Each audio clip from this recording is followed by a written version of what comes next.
Thanks, Rita. Wednesday evening, hello and welcome to Look North. Coming up on tonight's show, a former Sheffield priest is found guilty of 17 counts of indecent assault and cleared of 15 more charges. Chris Brain led an influential church group in the 80s and 90s. We shall have the latest from court. Also coming up tonight, Charities on the brink of closure. We hear why a drop in donations and funding is putting many out of businesses. So you can never think, oh, okay, we're fine. You know, you always have to be thinking about where, you know, the next injection of kind of funding is going to come from. A month after her son was killed in a hit-and-run accident, Bailey's mother makes a fresh appeal for information.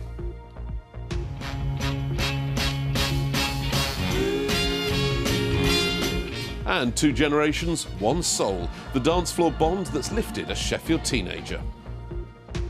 And there's been a bit of an autumnal feel to the weather today, largely overcast skies, a chilly north-east breeze. Will we fare any better tomorrow? Join me for that forecast.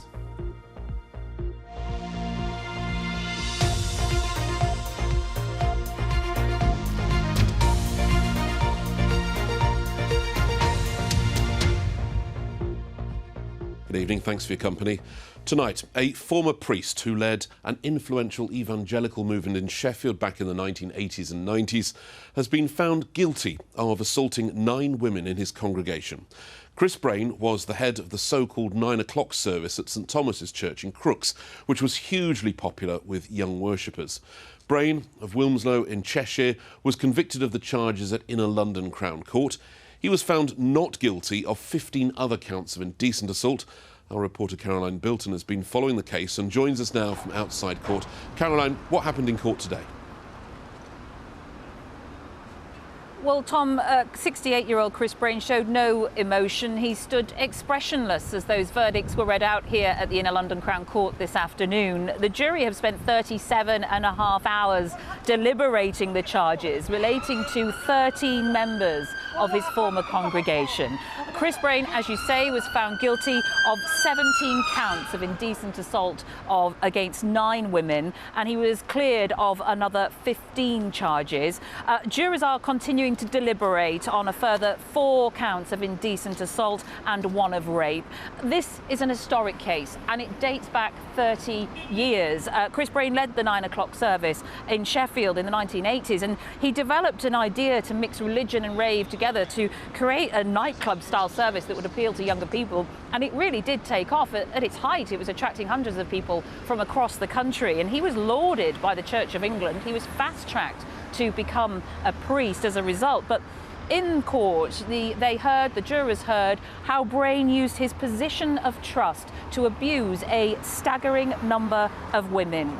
Now, the prosecution told jurors here that some of the assaults took place at his former home in Crooks in Sheffield, where women were often asked to put Chris to bed, and this would involve massaging him, which is when a number of these assaults took place. Now, the allegations of sexual assault first came to light in 1995, and that is when Chris resigned from the 9 o'clock service. Police opened an investigation in 2019 and charged Chris Brain in 2024. Chris Brain denied all the charges, which the court heard was said to have happened between 1981 and 1995.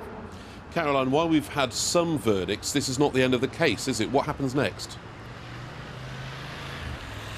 It's not, no. The jury have been sent home and they're expected to return tomorrow, Tom. They will continue to deliberate on these 5 remaining charges. We'll have more on that story, of course, tomorrow. Caroline Bilton, thank you very much indeed for the latest from the court. Next tonight, our other main news. Charities across Yorkshire say they are struggling to stay afloat due to a drop in donations and funding. Now, it comes as demand for their services is on the rise. For example, Howlands in Dewsbury has provided support to the local community for the past 70 years, but has just months of running costs left in the bank. We shall hear from them in a moment. But first, just how widespread is this problem? Well, there are nearly 9,000 charities registered in Yorkshire with the Charity Commission, but that number is decreasing all the time. For example, from 2019 until 2025, around 1,500 charities left the register. And over that same period, only 1,100 joined the register. So if you do your maths, that means there was 379 fewer charities operating. That source from the Charity Commission. Our reporter Abby Jayola reports on some of the issues now facing the sector. Another busy day at Howlands. The coffee morning is the first of the day's activities. This place has been a community hub offering activities for people of all ages and all abilities for 73 years. The community who come definitely has made a difference. I'm afraid in the surrounding area there's not much else for them. We would be lost, as many other people would be, especially those that come to the classes and one thing and another. It's really good for people to get involved, have a good time and get to know everybody. It's important really for the elderly especially. But the future here is uncertain. The charity is finding it increasingly difficult to raise donations and find grant funding. We know that there's been government cuts across the board for charities, but at the moment we are struggling. We've noticed that the cost of living crisis is impacting on small charities because people don't have the finances to support us like they used to do. So, and the pots of funding that are out there are decreasing, and there's more charities wanting those small pots of funding. The afternoon begins with an arts and crafts session. Howlands is also a space for other community groups. If it closes, they're at risk too. We've got several groups coming in on a weekly basis or more, and they're giving us a thrust to go forward for the future. And it'd be terrible if we lost the building, because they would also lose their place. Dozens of Yorkshire charities are facing similar financial challenges. A recent report says charities in the north are under more pressure than anywhere else in the country.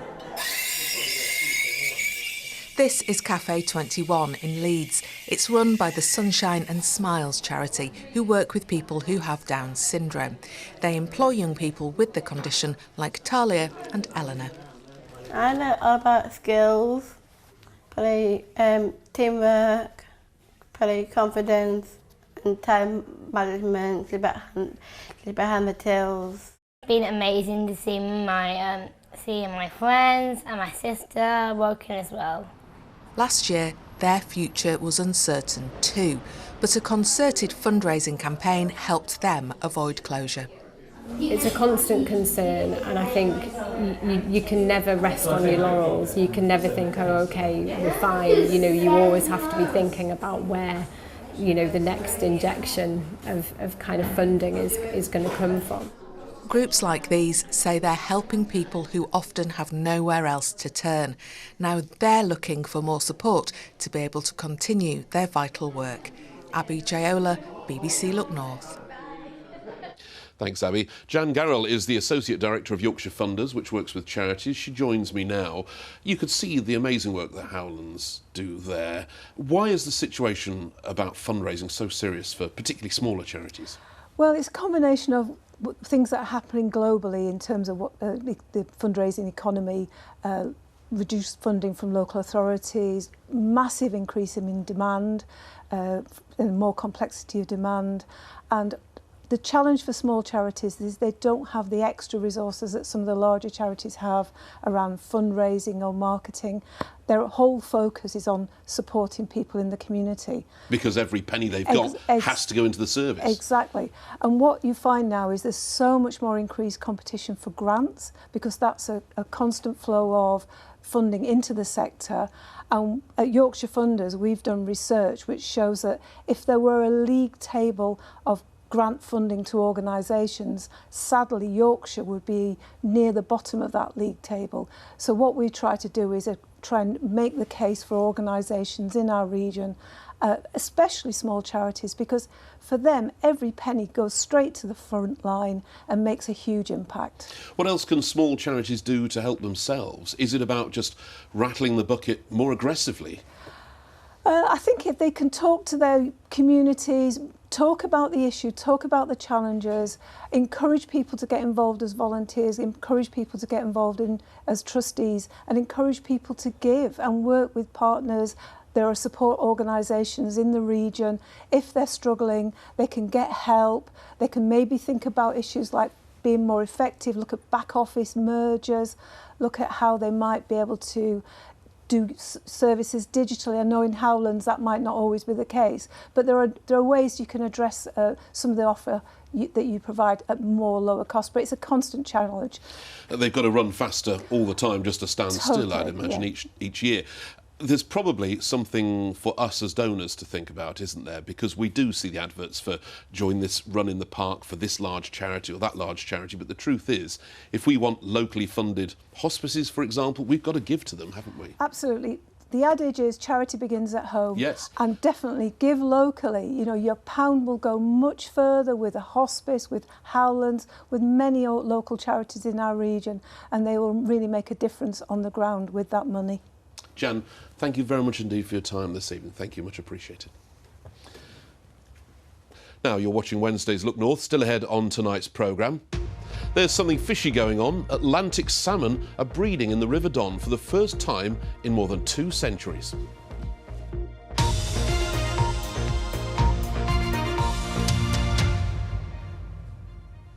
Next tonight, it is exactly a month since 19-year-old Bailey Chadwick was killed in a hit and run as he walked home from work near Pateley Bridge in North Yorkshire. 2 people have been arrested, but so far no one has been charged.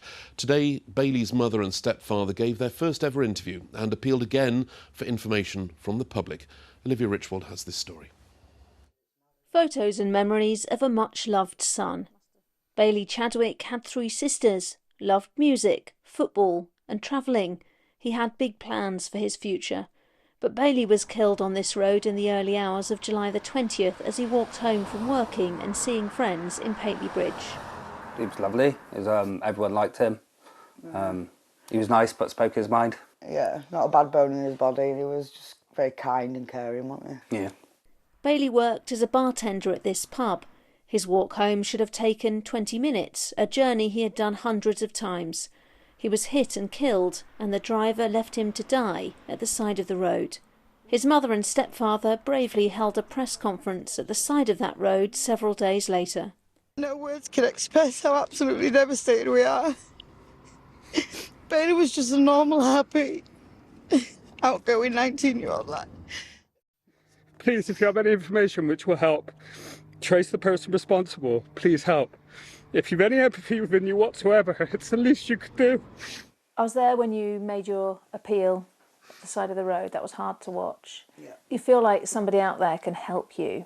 What would you like to ask for? If anybody knows anything, say something. Yeah, just give us closure that we need to be able to... Do the right thing. Yeah, just have closure, really. For everybody, not just us, for the whole village. It's not going to make it better, but it's going to help. In the days that followed, police arrested 2 people. A 24-year-old man was arrested on suspicion of causing death by dangerous driving. He has since been bailed. A 20-year-old woman arrested on suspicion of perverting the course of justice has been released under investigation.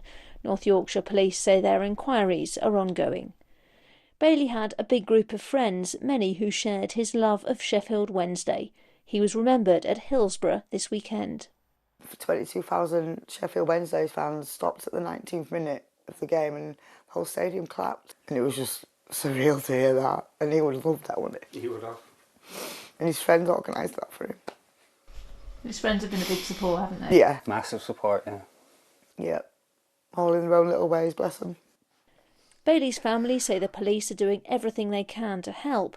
And as they renew their appeal for information, Dale and Daniel say all they want is justice for their son. Olivia Richwald, BBC Look North, Pateley Bridge. And we shall continue to keep you up to date with that story. Now, let's take a roundup of the rest of the day's news that's coming in here to Look North. The BBC understands that the government is preparing to take control of the UK's 3rd largest steelworks to protect 1,500 jobs at the South Yorkshire-based plants. A court heard how managers have been lined up to take over Speciality Steels UK, which is owned by Liberty Steel. It's after creditors asked the court to wind up the company to recover the hundreds of millions of pounds they are owed. But the judge said the court would need to hear more evidence on the likely impact of the company being wound up, and the matter is expected to be heard again in court in the next few days. West Yorkshire Police have issued more images of suspects following last year's Hare Hills disorder. During the past 12 months, officers have gathered witness statements, reviewed hours of CCTV footage to identify people involved. The Homicide and Major Inquiry team would now like to speak with anyone who can identify any of the individuals pictured here on the screen as they continue to investigate the disorder which took place in July last year. West Yorkshire is one of the worst places in the country for reports of animal beatings. That's according to new figures from the RSPCA. There were more than 700 reports in the county during the summer months between 2020 and 2024. That's the third highest in the country. South Yorkshire had over 500 reports and there were just over 300 flagged in North Yorkshire. The animal charity is highlighting these figures as part of its summer cruelty campaign. It's a personal pet hate of mine to see physical abuse of any kind. I don't care if you lose your temper, I don't care what the animal has done, no animal deserves to be abused in such a way. And I think it's really important to highlight the work that we're doing to combat this, to investigate the offenders and prevent cruelty going forward. Now, of course, the bank holiday weekend is just around the corner. If you're planning a getaway, motorists are being warned of possible delays on the roads as the Great Getaway begins from Yorkshire. Around 90,000 people, meanwhile, are expected to come into the Leeds Festival, and a further 80,000 racegoers are at the Eve Festival, and that is, of course, on top of the usual holidaymakers travelling up to the region. National Highways, which runs the motorway network, says major roadworks on the M1 could add to any delays. It's unfortunate that the works are still in progress. They are necessary works to replace the central reservation barrier, which had come to the end of its working life. And in order for public safety, obviously, the central reservation barrier is a huge, has a huge impact on safety. So those roadworks, unfortunately, couldn't be removed in time for the festival due to some, there's incomplete barrier there. It wouldn't be safe to remove those. I got caught in those roadworks just yesterday, so good luck, everyone. Now, Atlantic salmon have been found breeding in the River Don for the first time in more than 200 years. It is the first evidence of successful spawning since they were wiped out by pollution. It follows more than 2 decades of work improving the Don. With the story, here's Mark Ansell. It's a discovery not seen for more than 2 centuries. Juvenile wild Atlantic salmon found in the River Don. The young fish, known as a parr, was discovered during an electrofishing survey in Sheffield. Sean is one of the volunteers who was there. For any Sheffielder that loves our rivers, it's a dream come true. It's just a sign that the rivers are improving and we are making a difference. They are symbolic of good fish passage within a river, of good water quality and of good habitat as well. So it kind of just shows that the river, in a way, is functioning. Heavy industry on the banks meant the Don used to be full of pollution, ecologically dead.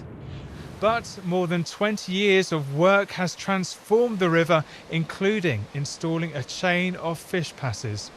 Large woody debris has also been fixed in place to protect young fish from predators. Boulders have been installed on the river to allow the fish to thrive. Fish require a really varied habitat, so they need places to hide away from predators, they need spawning areas, and so by putting the boulders in there, it kind of disturbs the sediment. So once you get a flood coming through, afterwards it'll help reset the river in a way that's positive for fish and the river generally. The Don Catchment Rivers Trust will continue surveying the river. They want to find out whether the discovery of the salmon parr was a one-off or hopefully is more widespread. Mark Ansell, BBC Look North, Sheffield. Thanks, Mark. That's terrifically great news, isn't it? Now, let's have a look at last night's football. League One, certainly looking very interesting indeed. We already have 3 Yorkshire clubs in the current top 6. Not that we're bragging, because, of course, it is only August. There is more for us besides, as Paul Ogden tells us. 10 points from the first available 12.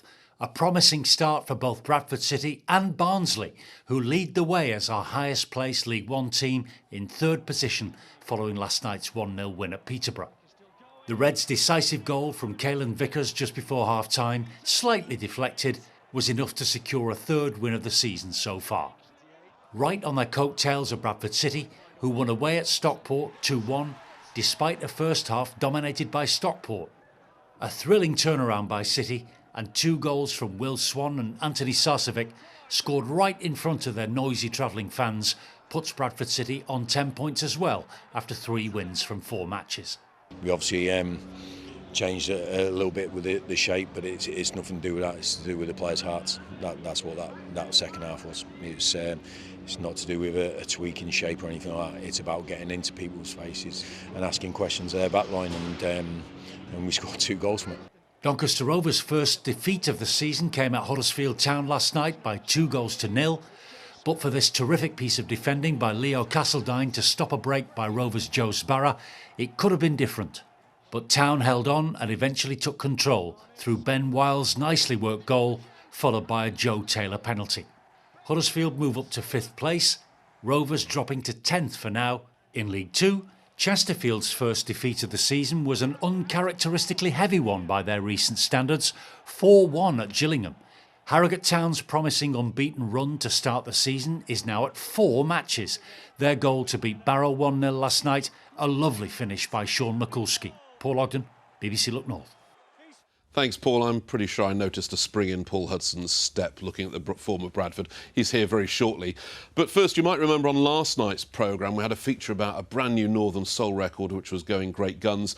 And to prove this revival is not a flash in the pan, a teenager from Sheffield says going dancing with his granddad has boosted his confidence and helped with his struggles at school. 14-year-old Kevin has discovered Northern Soul after being taken on a night out by his grandfather, Brian Cuppett.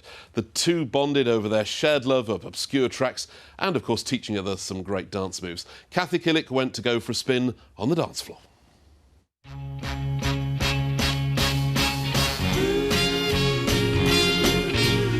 With its birth in the 50s and 60s, it's a music scene that just refuses to fade out. Northern Soul has a passionate fan base. They love the music, the clothes and the camaraderie. And while the original fans are now in their 60s and 70s, it seems to be attracting younger devotees. It's 7 o'clock on Friday night at Shirebrook Miners' Welfare, and the place is jumping. Making a guest appearance is John Kane, presenter of the Northern Soul Show on BBC Local Radio. Who better to ask, what is Northern Soul? It's 60s and 70s black American music that wasn't popular when it was released. Most of the records that you find the Northern Soul fraternity that love and cherish were abject failures. And if it hadn't been for the Northern Soul scene, those records and the history of those records would have disappeared into obscurity. Looking smooth on the dance floor, 14-year-old Kevin and his granddad Brian, who clearly remembers his first soul night back in 1984. And when I started watching these guys dancing to this funny kind of music, I thought, this is all right, this. And when I was watching them, they weren't dancing with their legs, they were dancing with their heart, they were dancing with passion, you could see it in their face. That passion has infected Kevin. He has ADHD and dyslexia, making school a struggle. But that's all forgotten on the dance floor. The first time I saw it, my nana and granddad took me to a venue. Nobody thought I was going to dance, but I got up, I danced, I proper danced, and I didn't know how properly. But as time got on, I got better, so this is where it's landed me. It's a good way to help mental health, and if you have ADHD, that's a good way to keep you stimulated, and it's good. It's touching how this music unites generations and welcomes all comers. You don't need a partner, the norm is to dance by yourself. That's what 71-year-old Billy likes, still dropping some moves he perfected years ago. And if Keevan's anything to go by, those moves will be picked up and carried on for years to come, keeping the Northern Soul dream alive. Cathy Gillick, BBC Look North, Shirebrook. I'm pretty sure Cathy didn't show us her dancing for fear of showing herself up there, because I'm sure she can do a twirl or two, can't she, on the floor? I'm sure she can. We should have a Look North Northern Soul night, shouldn't we? See who's got the moves and who definitely hasn't. Definitely not. Well, you'd be excused anyway. I mean, you're normally excused. Now, look, I don't get it. There's been no rain for the last 5 million years, and yet it's starting to feel really cool out there today. Well, I mean, temperatures have really struggled today. Yeah. I mean, we've got a breeze off the sea. If anybody's on holiday in Scarborough, they will have known about it today. But the good news is it is going to warm up over the weekend. The big question is, when will we see any rain? When will that rain come? Yes. Looks like ex-Hurricane Erin will bring some rain second half of next week. Way over the other side of the Atlantic at the minute, isn't it? North of the Bahamas at the moment. Okay. But eventually it'll get sucked into the jet stream. So second half of next week, we think. Just writing that down, Paul. Second half of next week. Right, don't hold me to that. Let me show you another picture. You remember last night we talked about stressed trees. I mean, look at this in Rye Hill near Wakefield. I mean, that is a scene out from mid-October, isn't it? Incredible.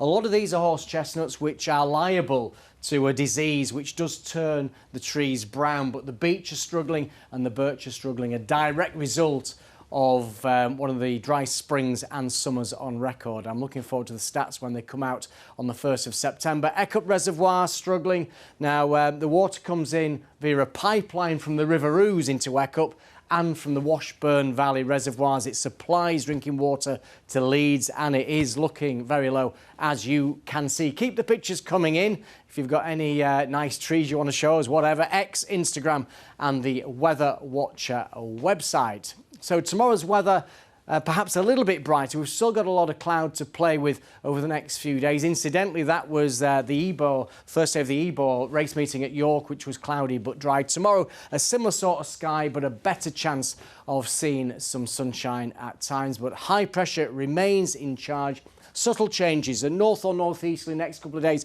Over the weekend, warmer south or southeasterly. We could be up to 23 by bank holiday Monday. Right, let's have a look at the satellite sequence. There were a few breaks around South and West Yorkshire for a time, but there's still a lot of cloud out there.